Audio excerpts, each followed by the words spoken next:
She thought it was just another night serving dinner at the millionaire's mansion, until his wife suddenly grabbed her uniform and ripped it right in front of everyone. But no one in that room was ready for how the millionaire reacted next. Stay with me, because this story will leave you stunned. Before we begin, make sure to like this video, hit subscribe and tell me in the comments where you're watching from. Trust me, you'll want to stay until the very end, because what happens in this dining room will change how you think about dignity, respect, and what it truly means to stand up for what's right. Maya Thompson had learned early in life that being invisible was a survival skill. At 26 years old, she had perfected the art of moving through spaces without drawing attention to herself. Her footsteps were always quiet, her voice always soft, her presence always unobtrusive. In the world of domestic service, invisibility wasn't just preferred, it was expected. The morning of that fateful dinner party started like any other. Maya woke at 5:30 in her small studio apartment on the east side of town. The place was modest, just one room with a kitchenette and a bathroom, but it was hers. She had worked 3 jobs to afford the security deposit, and every month she paid her rent on time with money she earned honestly through hard work. Maya came from humble beginnings. Her mother had been a housekeeper,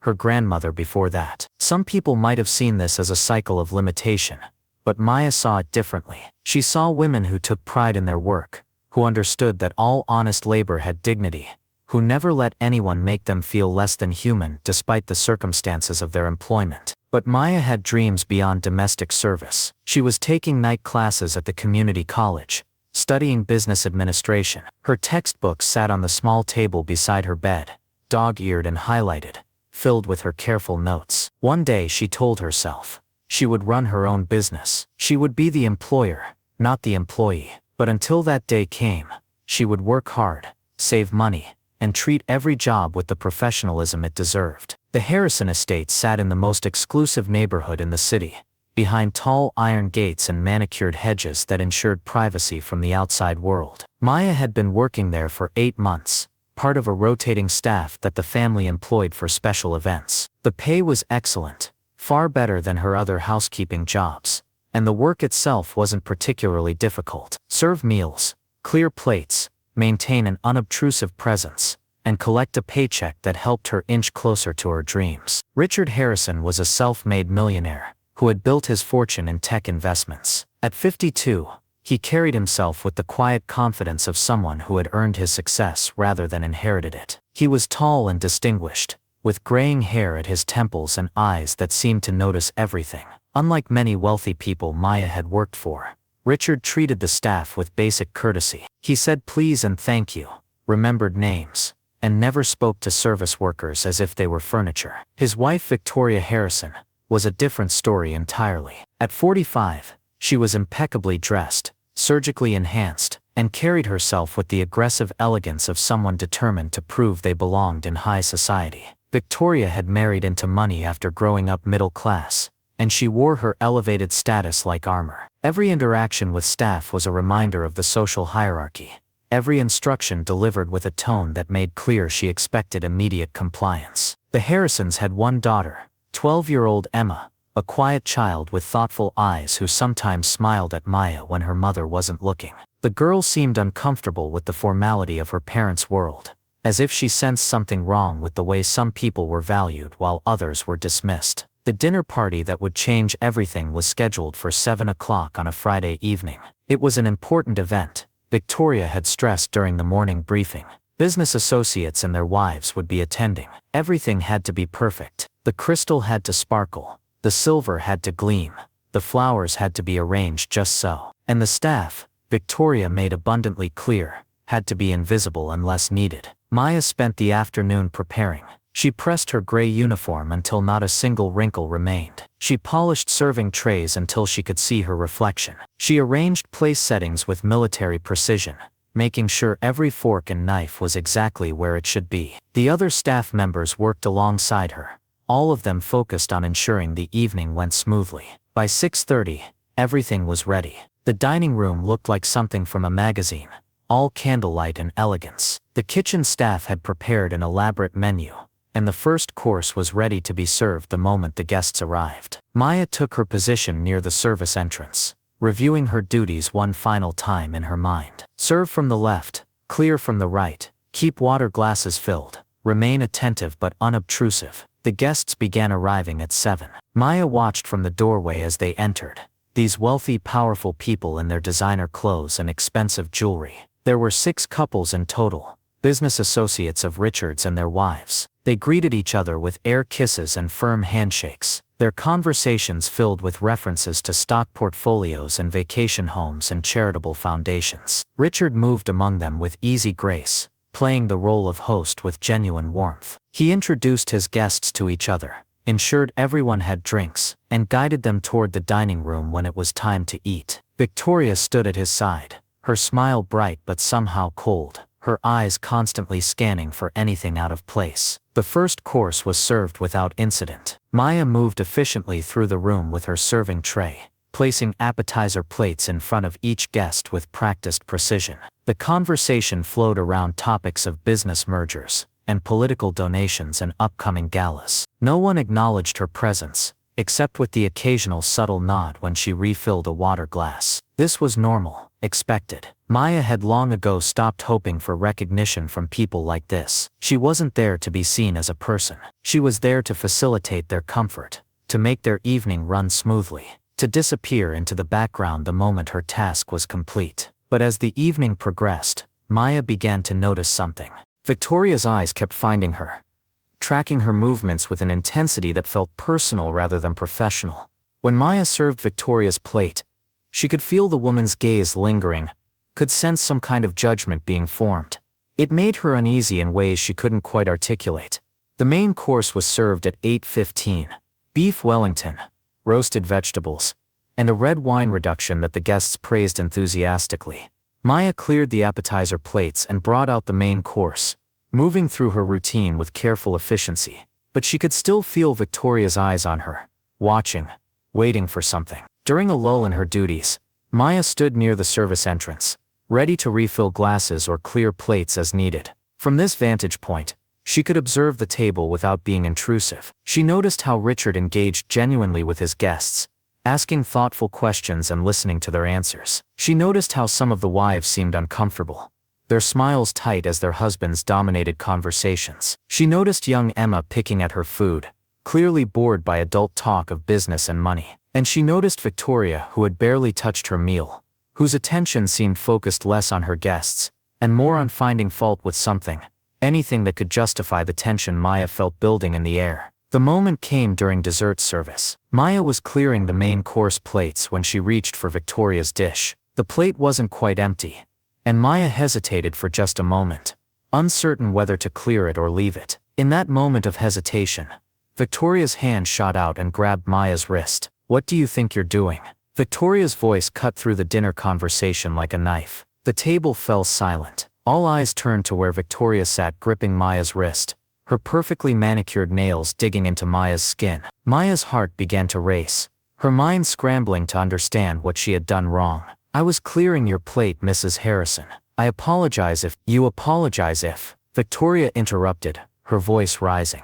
"You were about to take my plate while I was still eating. Do you know how rude that is? How incompetent?" Maya looked at the plate. There was perhaps one bite of food remaining, and Victoria hadn't touched her fork in over 10 minutes. But she didn't argue. Years of working in wealthy homes had taught her that arguing with employers only made things worse. "I'm very sorry, Mrs. Harrison. It won't happen again." "No, it won't," Victoria said, standing up from her chair. "Because I don't think you're qualified to work in a home like this." Richard's voice cut in, cautious and concerned. "Victoria, perhaps this could wait until after." "No, Richard.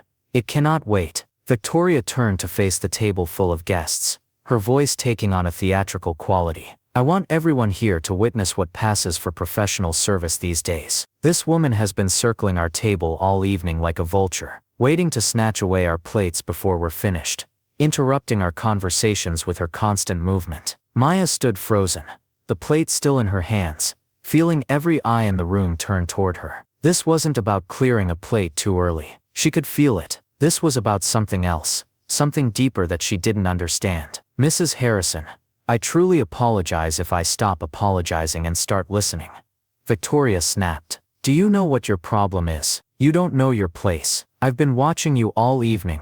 The way you carry yourself, The way you look at our guests as if you belong here. But you don't belong here. You're the help, the hired staff, and it's time you remembered that." The words landed like physical blows. Maya felt her face grow hot, felt tears threatening to form in her eyes. But she refused to cry, refused to give Victoria the satisfaction of seeing her break. Instead she stood there, silent and dignified, waiting for this humiliation to end so she could retreat to the kitchen. But Victoria wasn't finished. She stepped closer to Maya, invading her personal space, and her voice dropped to something that sounded almost like rage. "Look at you standing there in your neat little uniform, thinking you're so professional, so dignified. Let me show you exactly what you are in this house." What happened next seemed to occur in slow motion. Victoria reached out and grabbed the collar of Maya's uniform, her fingers curling into the fabric. Maya gasped and tried to step back, but Victoria's grip was firm. And then, with a violent tug, Victoria tore the uniform. The sound of ripping fabric echoed through the silent dining room like thunder. The collar separated from the shoulder, exposing Maya's collarbone and the strap of the simple white camisole she wore underneath. Maya clutched at the torn fabric, trying to hold it together, trying to preserve some shred of dignity as she stood there exposed in front of a room full of strangers. Someone at the table gasped. One of the wives brought her hand to her mouth in shock. Emma Harrison's eyes went wide with horror and confusion. But Victoria stood there with a look of cold satisfaction, as if she had finally proven whatever point she had been trying to make all evening. Maya felt tears stream down her face now, unable to hold them back any longer. She had been humiliated before in her years of domestic work, had endured condescending remarks and dismissive treatment, but never had anyone physically assaulted her like this, had torn her clothing in front of witnesses, had stripped away her dignity so completely and deliberately. "Victoria." Richard Harrison's voice was quiet, but carried an edge that made everyone at the table turn toward him. He stood slowly from his chair, his face pale with shock, his jaw tight with what looked like barely controlled fury.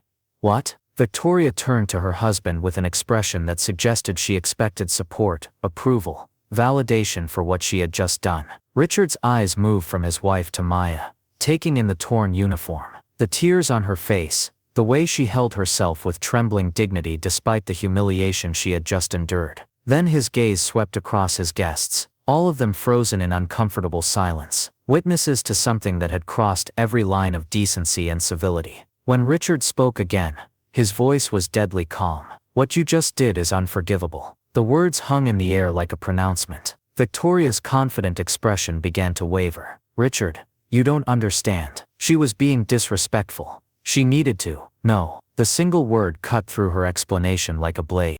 "There is no explanation, no justification, no excuse for what you just did to this woman." Richard moved around the table with deliberate steps until he stood directly beside Maya. Without hesitation, he removed his dinner jacket, an expensive piece of tailoring that probably cost more than Maya made in 3 months. With gentle hands, he draped it around her shoulders, covering the torn uniform and shielding her from the staring eyes. "I am profoundly sorry," Richard said to Maya, his voice soft enough that only she could hear at first. "No one should ever be treated the way you were just treated, especially not in my home." Then he turned to face the room, his protective stance in front of Maya unmistakable. His voice carried to every corner of the dining room, ensuring that every guest heard every word clearly. "Ladies and gentlemen, I must ask you to forgive this unfortunate interruption to our evening. My wife has forgotten herself tonight, in a way that I find deeply troubling and completely unacceptable." Victoria's face went from pale to red. "How dare you? How dare you embarrass me in front of our guests for some common maid who can't even..." "The only person who has been embarrassed here tonight is Maya," Richard interrupted firmly, "and the person responsible for that embarrassment is you, Victoria." One of the male guests, a business associate named William Patterson, cleared his throat uncomfortably. "Perhaps we should call it an evening. This seems like a private matter that, before anyone leaves," Richard announced, his voice taking on the authoritative tone he used in boardrooms. "I want you all to know something about the woman whose dignity was just assaulted in front of you." Maya's eyes widened in alarm. She didn't want more attention, didn't want to become the center of any more drama. But Richard's hand on her shoulder was gentle but firm, keeping her in place. "Maya Thompson has been working for this family for 8 months," Richard continued. "In that time, she has shown more grace, professionalism, and genuine class than many people manage in a lifetime. She works 3 jobs while attending college at night. She supports herself completely, asking for nothing beyond fair pay for honest work. She has never been late, never complained, never given us anything but excellent service. He paused, letting his words sink in before continuing. More importantly, she has treated everyone in this household with respect and kindness. She remembers my daughter's name,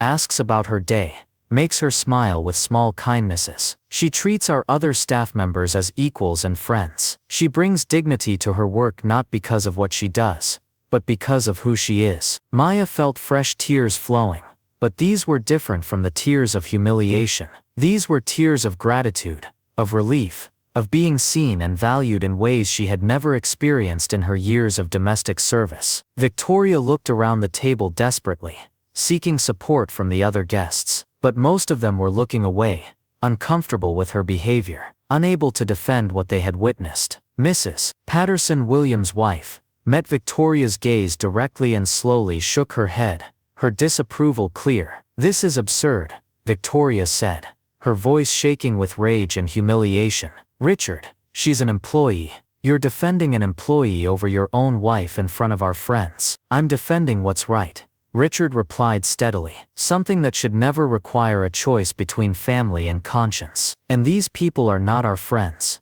Victoria. Friends would be appalled by what you just did. Friends would stand up for basic human decency."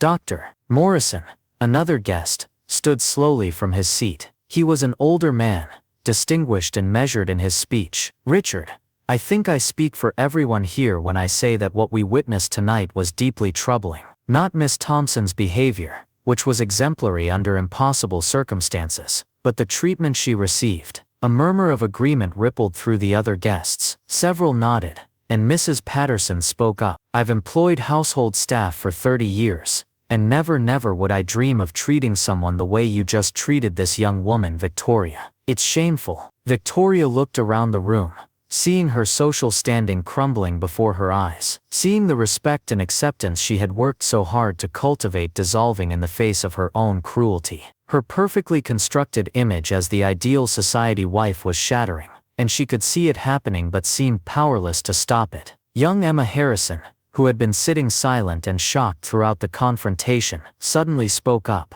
Her voice was small but clear in the quiet room. "Maya has always been nice to me. She helps me with my homework sometimes and makes me hot chocolate when I'm sad. She never yells or gets mad even when I spill things." The simple testimony from a child cut deeper than any adult speech could have. It painted a picture of Maya that stood in stark contrast to the threat Victoria had imagined her to be. Several of the guests looked visibly moved by Emma's words. Richard looked at his daughter with something like pride, then turned back to his wife. "Out of the mouths of children, Victoria, Emma sees what you refuse to see. Maya's kindness, her patience, her genuine character, all the things that matter more than social status or bloodlines." Victoria's hands were shaking now, whether from rage or humiliation or the dawning realization of what she had done. It was impossible to tell. "You're all overreacting. It was just a uniform. It can be replaced. Why are we treating this like some kind of tragedy?" "Because it's not about the uniform," Richard said quietly. "It's about dignity, respect and the fundamental belief that all human beings deserve to be treated with basic decency regardless of their economic circumstances or employment status." That uniform represented Maya's professionalism, her self-respect, her hard work. "You didn't just tear fabric, Victoria. You tried to tear down a person, and I will not stand by and allow that to happen in my home." The room fell silent again, the weight of Richard's words settling over everyone present. Maya stood wrapped in his jacket, still trembling but no longer crying, processing everything that had just happened. She had gone from humiliation to vindication in the span of minutes, and it felt surreal, like she was watching this happen to someone else. Dr. Morrison moved toward the door, and the other guests began to follow his lead. As they passed Maya, several of them paused. Mrs. Patterson pressed a business card into her hand. "My daughter needs tutoring in business subjects. Please call me." "And Miss Thompson, what you showed tonight took real strength. Don't ever let anyone make you feel less than worthy. Dr. Morrison stopped beside her as well. Young lady, if you ever need a reference for anything, a job, a school application, anything at all, please don't hesitate to contact me. What you demonstrated tonight, composure under pressure, dignity in the face of cruelty, these are the qualities that truly define character. One by one, the guests made their way out, but not before several of them expressed similar sentiments. Maya accepted their business cards and kind words with quiet gratitude, still somewhat stunned by the turn of events. The dinner party that was supposed to showcase Victoria's social skills had instead revealed her cruelty, and the guests were making their allegiances clear. When the last guest had departed, the Harrison family stood alone in their dining room with Maya. The elegant table settings now seemed like props in a play that had gone horribly wrong.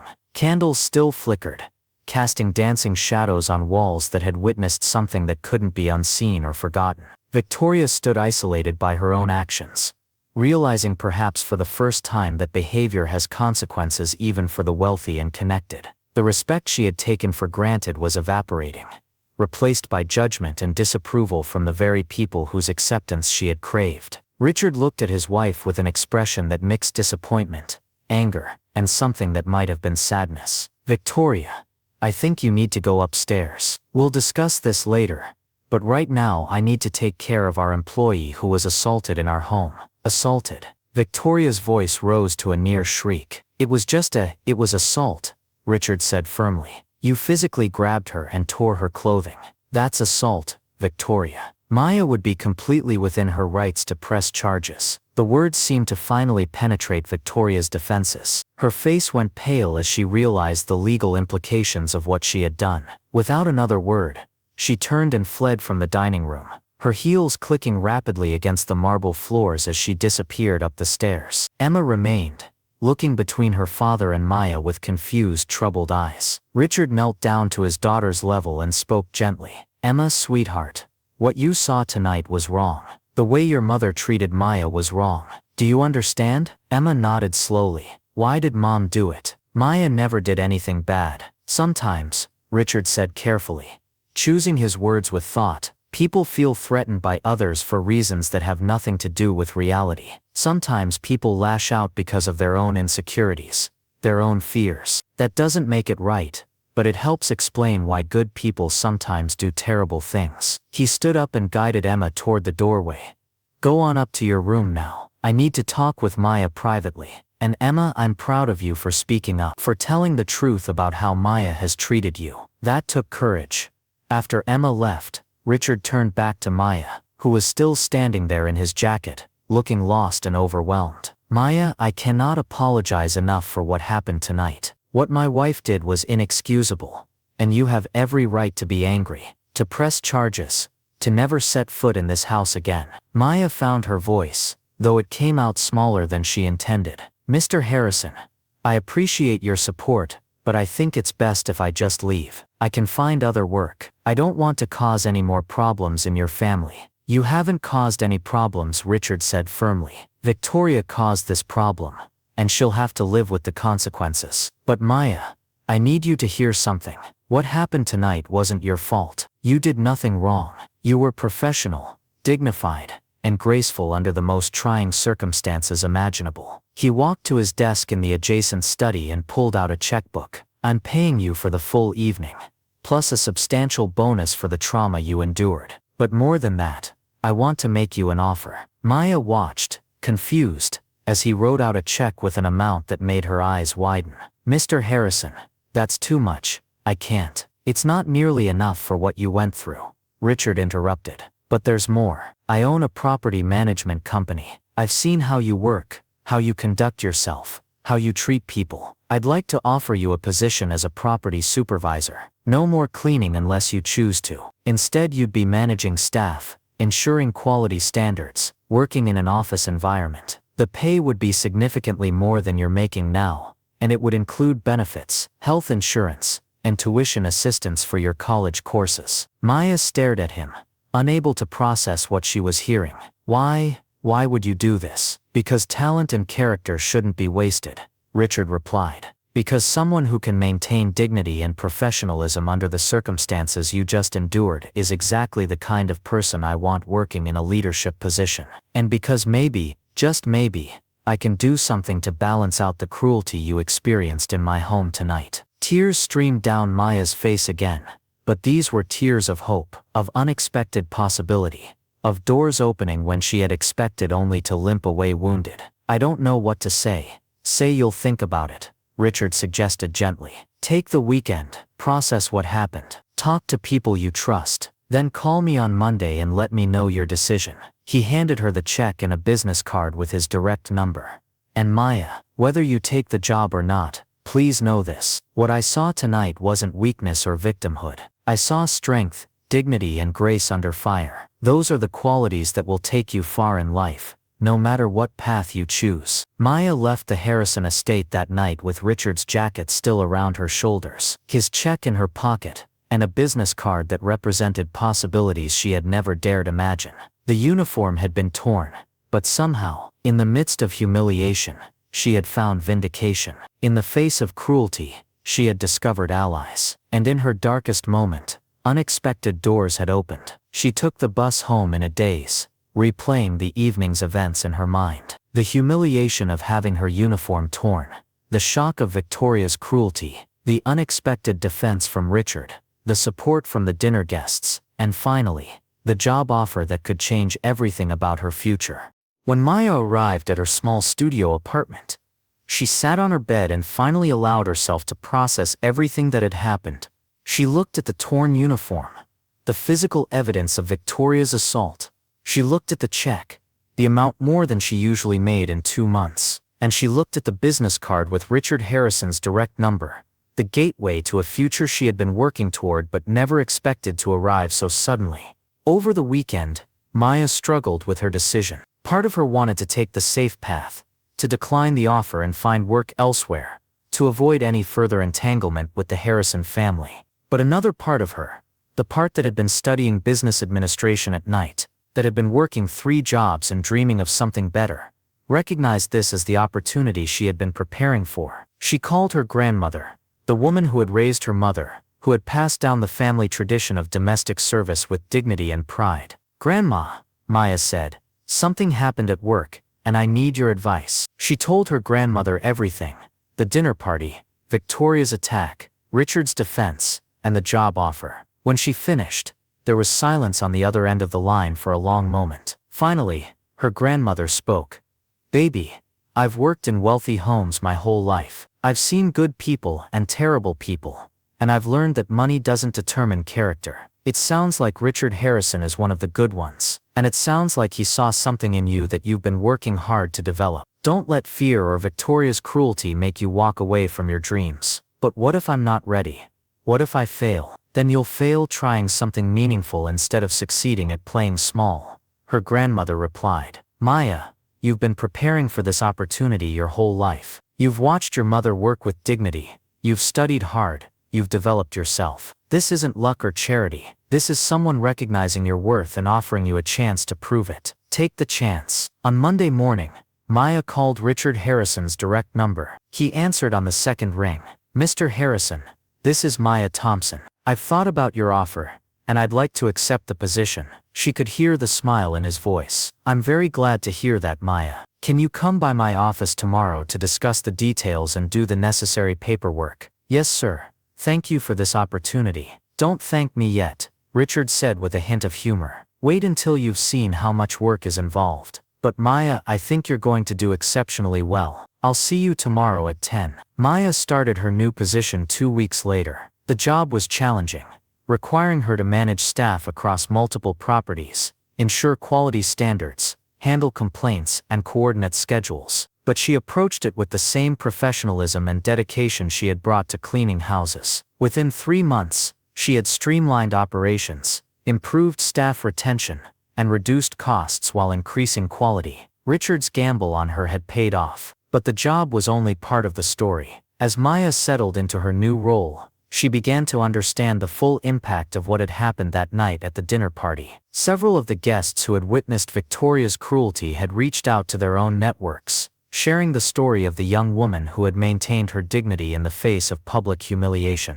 Maya began receiving calls from other business owners, people wanting to meet this person who had impressed guests at the Harrison dinner party. Mrs. Patterson's daughter hired her as a business tutor. Dr. Morrison introduced her to colleagues who needed property management services. One connection led to another, and Maya found herself building a network of contacts she never could have accessed working as a maid. 6 months after the incident, Victoria Harrison filed for divorce. The dinner party had been the beginning of the end for her marriage. Richard had realized that the woman he had married valued status over character, appearances over substance. The divorce was quiet and expensive, with Victoria receiving a substantial settlement but losing the social position she had worked so hard to attain. Emma Harrison, now 13, asked her father if Maya could still visit sometimes. She missed the homework help, and the hot chocolate and the kindness that Maya had shown her. Richard arranged for Maya to come to dinner once a month, and slowly, a genuine friendship developed between Maya and Emma. Maya became something like a mentor to the young girl, showing her that character and hard work mattered more than social status or inherited wealth. 1 year after the torn uniform incident,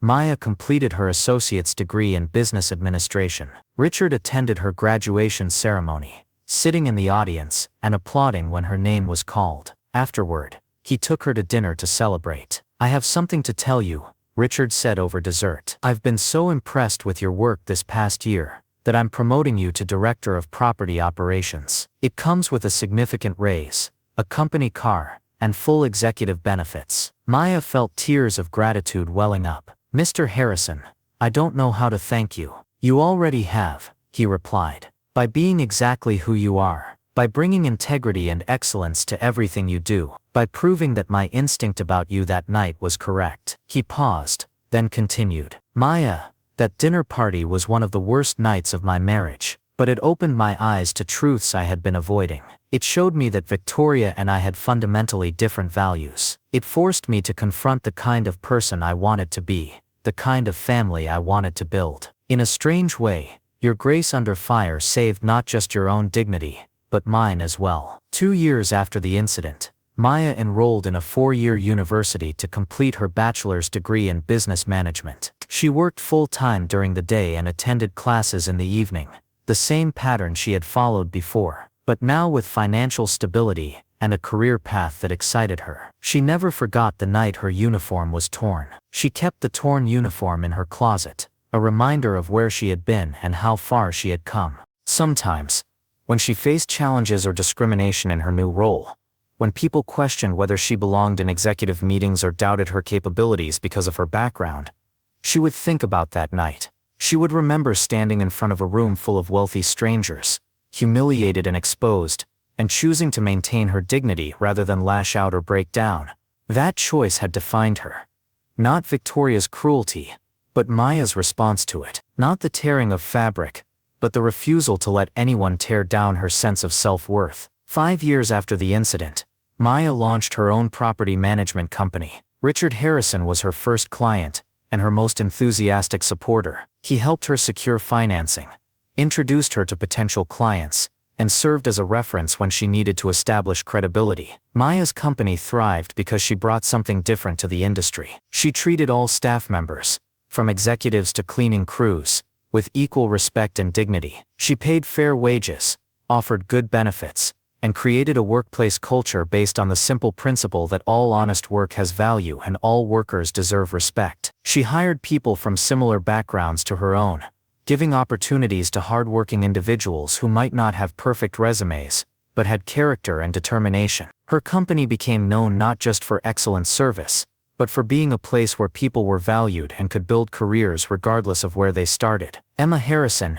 now 18 and preparing for college, chose to study social work. She told Maya that watching what happened that night at the dinner party had changed her understanding of privilege, power, and the importance of standing up for others. She wanted to dedicate her life to helping people who face discrimination and hardship. "You inspired me," Emma told Maya during one of their monthly dinners. "Not because of what happened to you, but because of how you responded. You didn't become bitter or angry. You didn't let cruelty change who you were. Instead, you used it as motivation to build something better." On the 10th anniversary of the torn uniform incident, Maya stood in her own office building, looking out at the city where she had once rode buses to cleaning jobs. Her company now managed properties across 3 states, employed over 100 people, and had a reputation for excellence and integrity. She thought about Victoria Harrison sometimes, wondering what had become of the woman who had torn her uniform in front of dinner guests. She had heard through Richard that Victoria had remarried and moved to another city,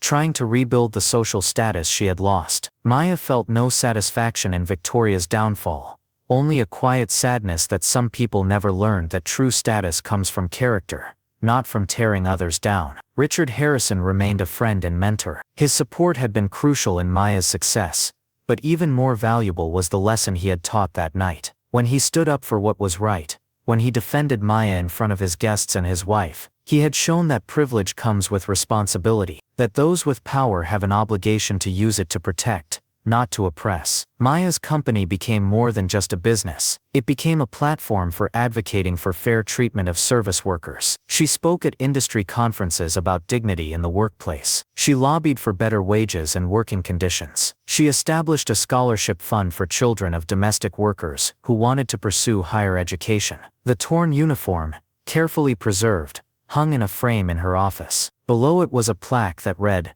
"This uniform was torn on the night I discovered my strength. It reminds me that dignity cannot be stripped away by others. It can only be surrendered, and I will never surrender mine."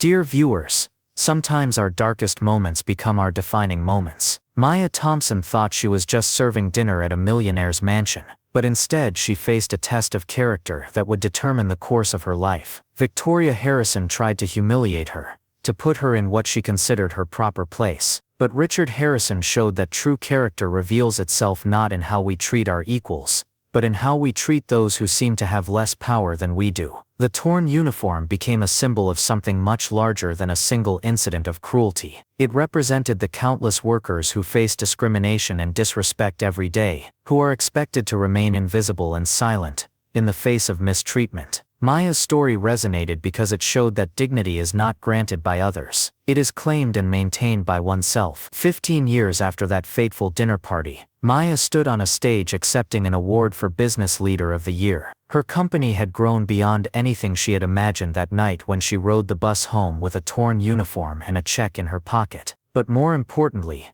she had helped change an entire industry's approach to worker dignity and fair treatment. In her acceptance speech, Maya told the story of the torn uniform for the first time publicly. The audience sat in stunned silence as she described Victoria's assault, Richard's defense, and the journey that had followed. When she finished, the room erupted in a standing ovation that lasted for several minutes. "I tell this story not to shame Victoria Harrison," Maya said when the applause finally died down. "I tell it because somewhere in this room someone is facing their own moment of humiliation. Someone is being told they don't belong, that they should know their place, that they're less than human because of their job or their background, or the color of their skin. I want that person to know that your dignity belongs to you. No one can take it away unless you give it to them. And I want the people in power to know that how you treat others, when you think no one important is watching, reveals everything about who you really are." Richard Harrison sat in the audience that night, now in his late 60s, watching the woman he had defended 15 years ago accept an award that recognized her achievements. After the ceremony, he approached her with tears in his eyes. "I'm so proud of you,"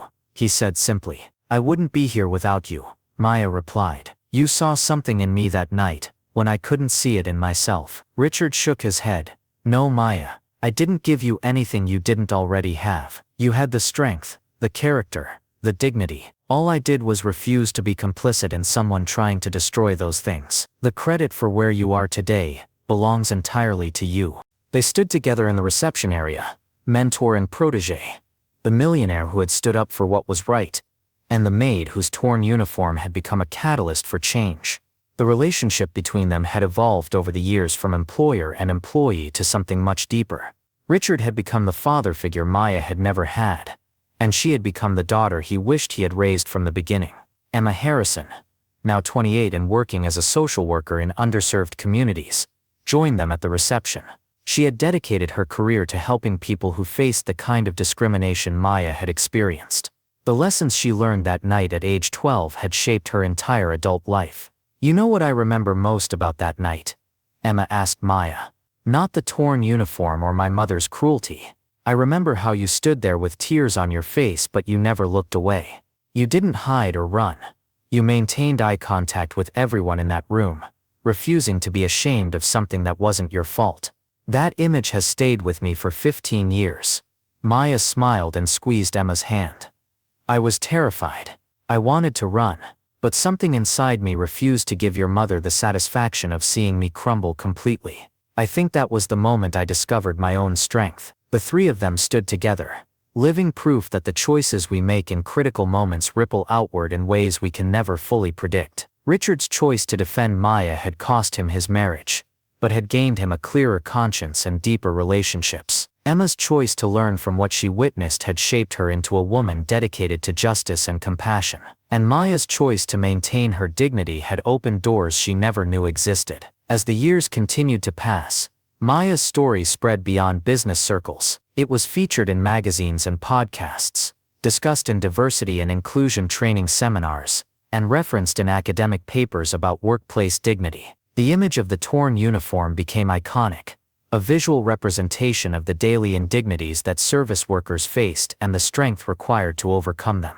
But Maya never forgot where she came from. Even as her company grew and her wealth increased, she remained connected to the community she had come from. She established free business training programs in low-income neighborhoods. She mentored young women from similar backgrounds, helping them develop the skills and confidence to pursue their dreams. She donated generously to causes that supported domestic workers and advocated for their rights. Victoria Harrison's story took a different path. After her divorce from Richard, she had tried to rebuild her social standing in a new city, but the story of the torn uniform had followed her. In an age of social media and instant information, cruelty captured on camera or witnessed by a dozen people rarely stays hidden. Several of the dinner party guests had shared the story with their networks, and it had spread through wealthy social circles as a cautionary tale. Victoria remarried, divorced again, and eventually found herself living a much more modest life than she had enjoyed as Mrs. Richard Harrison. The status she had valued so highly had proven as fragile as the fabric she had torn that night. Without it, she was forced to confront the person she had become, and the choices she had made. 20 years after the incident, Maya received an unexpected letter. It was from Victoria Harrison, now in her mid-60s, writing from a small apartment in another state. The letter was several pages long, handwritten in careful script. "Dear Maya," it began. "I don't expect you to read this letter, and I certainly don't expect you to respond. But after 2 decades of living with what I did to you, I needed to try to express something that I should have said the night it happened. I am sorry." Maya read on, surprised by the raw honesty of Victoria's words. The letter described Victoria's journey over the past 20 years, how losing her marriage and social status had forced her to examine the person she had been, how she had spent years in therapy, trying to understand why she had felt so threatened by a young woman who was simply trying to do her job, how she had come to realize that her cruelty had stemmed from her own deep insecurities and fear of not being good enough. "I saw in you everything I was afraid I wasn't," Victoria wrote. "You had genuine grace and dignity that came from within, while mine was all performance, all carefully constructed facade. When Richard spoke to you with respect and kindness, I felt threatened because I knew that respect was real, while the respect people showed me was often motivated by fear or social obligation. So I tried to destroy you, to put you back in a place where I could feel superior again. It was the most shameful act of my life." The letter went on to describe how Victoria had followed Maya's career from a distance, reading articles about her company's success, seeing her advocate for worker rights, watching her build something meaningful from the ashes of that terrible night. "You took the worst thing I ever did to anyone and transformed it into something that helped thousands of people," Victoria wrote. "That's a kind of alchemy I never understood when I was younger. The ability to turn pain into purpose, humiliation into motivation, cruelty into a commitment to prevent others from experiencing the same." Victoria's letter concluded with a simple request. "I don't ask for forgiveness, because I'm not sure I deserve it. But I wanted you to know that your grace that night taught me more about true dignity than all my years of social climbing ever did. You showed me what real strength looks like, and while it took me far too long to understand the lesson, I did eventually learn it. Thank you for that, even though you owed me nothing. I hope your life continues to be filled with the success and respect you always deserved." Maya sat with the letter for a long time, processing her feelings. Part of her felt anger at the years it had taken Victoria to reach this understanding. Part of her felt satisfaction that Victoria had finally recognized her own cruelty. But mostly, she felt a kind of peaceful closure, a sense that a chapter of her life that had been left open was finally closing. She wrote back, a shorter letter but one that came from a place of genuine compassion. "Victoria, I accept your apology. Not because what you did was okay, but because holding on to anger for 20 years would only hurt me, not you. You're right that I transformed that night into something meaningful, but I couldn't have done it without the contrast you provided. You showed me exactly who I didn't want to become. You taught me that cruelty reveals weakness, not strength. And you gave me a story that has helped countless other people find their own courage in the face of mistreatment. So in a strange way, thank you. I hope you found peace with yourself, and I wish you well in whatever path your life takes from here." The exchange of letters brought Maya a sense of completion she hadn't known she needed. For 20 years Victoria had been the villain in her story, the antagonist who had tried to destroy her. But this letter revealed something more complex. A human being who had acted from fear and insecurity, who had caused harm but had also suffered consequences, and eventually grown from them. Maya shared Victoria's letter and her response with Richard during one of their regular lunches. He read both carefully, then looked up with an expression of mixed emotions. "I spent 10 years married to Victoria before that night," Richard said quietly. "And I never saw the vulnerability and honesty she showed in this letter. Maybe losing everything was what she needed to find her humanity. I don't know if that makes the journey worth it, but I'm glad she finally got there." They sat in comfortable silence for a moment. Two people whose lives had been forever altered by a single evening 20 years earlier. Then Richard smiled and raised his glass.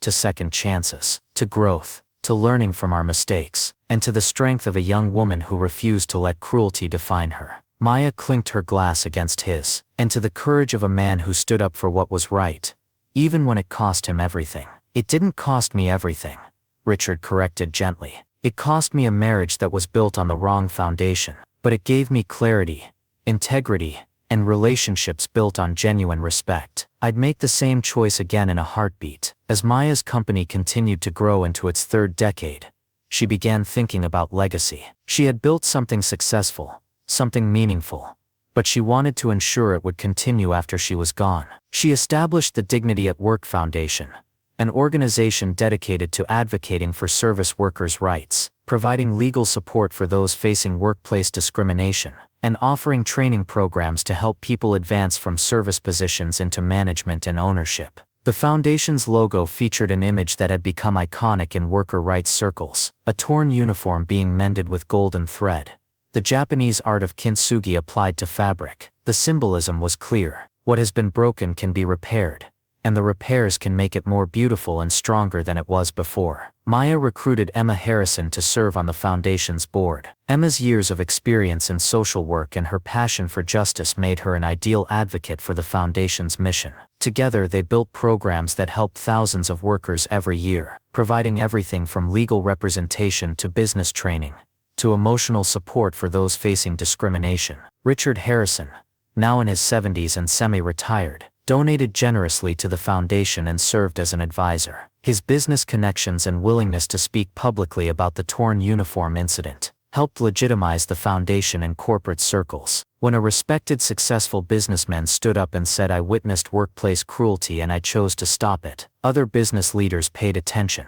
The story of the torn uniform became a case study in business schools, used to teach lessons about workplace dignity, ethical leadership, and the long-term costs of tolerating discrimination. Students analyzed Richard's decision to defend Maya, discussing the personal and professional risks he took, and the ultimate outcomes of that choice. They examined Maya's response to humiliation, studying how she maintained composure and turned a traumatic experience into motivation for positive change. 25 years after the incident, Maya was invited to speak at a corporate leadership conference. The audience was filled with CEOs, senior executives, and business owners, people who had power and influence in their organizations, people who made decisions every day about how their companies would treat workers at all levels. Maya took the stage and, as she had done many times before, told the story of the torn uniform, but this time she added a new element. She had brought the actual uniform with her, still torn, still preserved,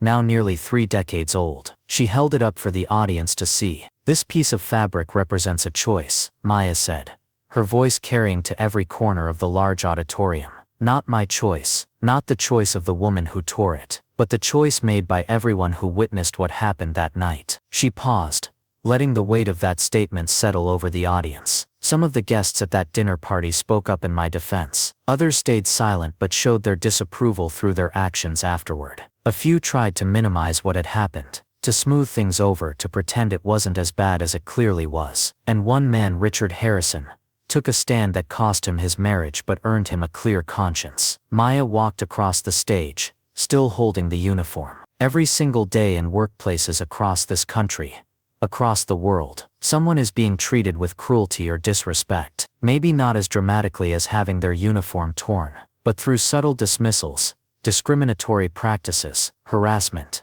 or simple dehumanization. And every single day, people with power witness this and make choices about how to respond. She stopped center stage and looked directly at the audience. "You are all people with power. You make decisions that affect the lives of countless workers. You set the tone for your organizations. You model the behavior that others will follow. And I want you to ask yourselves this question. When you witness injustice, when you see someone being treated with less dignity than they deserve, what choice will you make?" The auditorium was completely silent. Maya could see people leaning forward in their seats, engaged with her words in a way that went beyond polite attention. She had their full focus. Richard Harrison risked his reputation, his marriage, his social standing to defend a woman he barely knew. He did it because he recognized that some things matter more than comfort or convenience, that human dignity is not negotiable, that silence in the face of cruelty is complicity. These are hard lessons, uncomfortable lessons, but they're the lessons that separate leaders from managers, that distinguish ethical companies from exploitative ones. Maya carefully folded the torn uniform and set it on a table beside her. "I keep this uniform not as a reminder of my victimhood, but as a symbol of my resilience. Every time I see it, I remember that I am stronger than anyone who tries to diminish me, that my worth is not determined by how others treat me, but by how I treat myself and others, and that the worst moments of our lives can become catalysts for our greatest growth." She smiled then, a genuine smile that lit up the stage. 25 years ago, I was a maid earning minimum wage and dreaming of something better. Today, I run a company with annual revenues in the hundreds of millions, employ thousands of people, and have the privilege of standing on stages like this one, telling my story to people who have the power to make a difference. That transformation didn't happen because someone gave me a handout or felt sorry for me. It happened because I refused to let cruelty define me, because someone in power chose to stand up for what was right, and because I worked harder than I ever thought possible to prove that dignity and success are not mutually exclusive. The applause started slowly, then built to a thunderous crescendo. People rose to their feet, the standing ovation lasting for several minutes. But Maya wasn't finished. She raised her hand, and gradually the audience quieted and sat back down. "I want to issue a challenge to everyone in this room," Maya said. "Go back to your companies and look for the invisible people, the cleaners, the security guards, the cafeteria workers, the maintenance staff. Learn their names. Ask about their lives. Treat them with the same respect you show to your executive team. And when you see them being treated poorly, whether by colleagues, clients, or anyone else, have the courage to speak up. Be the person who refuses to tolerate cruelty or discrimination in your presence." She picked up the uniform one more time. "This torn fabric changed my life, but it didn't have to be torn for me to deserve respect. No one should have to endure humiliation to earn basic human dignity. I'm challenging you to create workplaces where everyone, regardless of their job title or pay grade, is treated with the respect that all human beings deserve. Not because it's good PR or because it might prevent lawsuits, but because it's right. Because we're all human beings, and that shared humanity should mean something." Maya left the stage to another standing ovation, but this time many people had tears in their eyes. The challenge she had issued was personal, uncomfortable, and necessary. It forced successful people to examine their own complicity in systems that devalued certain workers while elevating others. In the weeks following that speech, Maya's foundation received an unprecedented number of donations and partnership requests. Companies wanted help implementing dignity-focused workplace policies. Business schools wanted to develop curricula around her story. Media outlets wanted interviews. The torn uniform had become more than just Maya's story. It had become a movement. Richard Harrison, watching a video of Maya's speech from his home, felt tears streaming down his face. He remembered that night 25 years ago.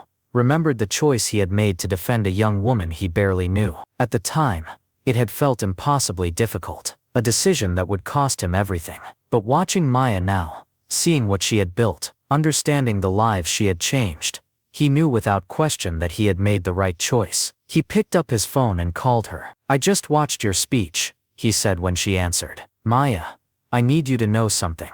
That night at the dinner party, I thought I was helping you, but the truth is, you helped me. You showed me what real courage looks like. You taught me that character is revealed not in comfort but in crisis. You gave me a blueprint for the kind of person I wanted to be." Maya's voice was warm with affection.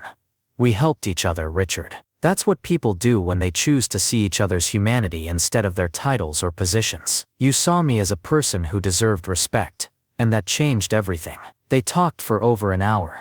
Two people whose lives had been intertwined by a single evening of crisis and choice. They laughed about memories, reflected on lessons learned, and marveled at how a torn uniform had become a symbol that resonated with millions of people. As Maya ended the call and looked out the window of her corner office, she thought about the journey that had brought her to this moment. From the small studio apartment where she had once lived, working 3 jobs and riding buses to cleaning assignments. From the night her uniform was torn and she stood exposed and humiliated in front of strangers. From the choice she had made to maintain her dignity even when someone tried to strip it away. She thought about Victoria Harrison, who had written that letter of apology after 20 years. About Emma Harrison, who had dedicated her life to fighting injustice because of what she witnessed as a 12-year-old child. About Richard Harrison, who had risked everything to do what was right. And about herself, the young woman who had refused to let cruelty define her future. The torn uniform still hung in its frame on her office wall, a reminder of where she had been and how far she had come.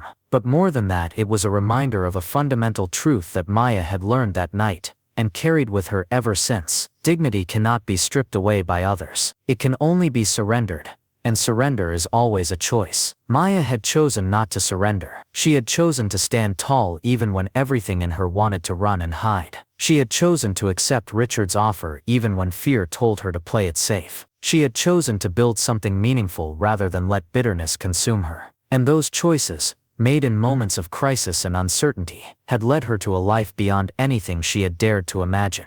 Dear viewers, sometimes the worst thing that happens to us becomes the catalyst for our greatest transformation. Maya Thompson's torn uniform could have been just a story of humiliation and injustice. Instead, it became a story of resilience, dignity, and the power of choosing grace over bitterness. It became a reminder that how we respond to cruelty matters more than the cruelty itself. And it became proof that one person's choice to stand up for what's right can change not just one life, but thousands. The next time you witness injustice, the next time you see someone being treated with less dignity than they deserve, remember this story. Remember that you have a choice. You can stay silent and comfortable, or you can speak up and risk something. You can perpetuate systems that devalue certain people, or you can work to change those systems. You can look away, or you can see the humanity in everyone around you, regardless of their job title, their background, or their position in life. Maya Thompson chose dignity. Richard Harrison chose courage. And together they proved that even in our darkest moments, even when fabric is torn and respect is shattered, we have the power to repair what's broken and make it stronger than it was before. That's the real lesson of the torn uniform. Not that bad things happen, but that we get to choose what we do with those bad things. We get to decide whether they break us or build us, whether they end our story or begin a new chapter. 25 years later, the torn uniform hangs on a wall as a symbol of resilience and transformation. But the real legacy isn't the fabric. It's the countless lives that have been changed by Maya's courage, Richard's integrity, and the choices both of them made to value dignity above all else. That legacy continues to grow every day, touching new lives, inspiring new choices, and proving that sometimes the most important thing we can do is simply refuse to let cruelty win.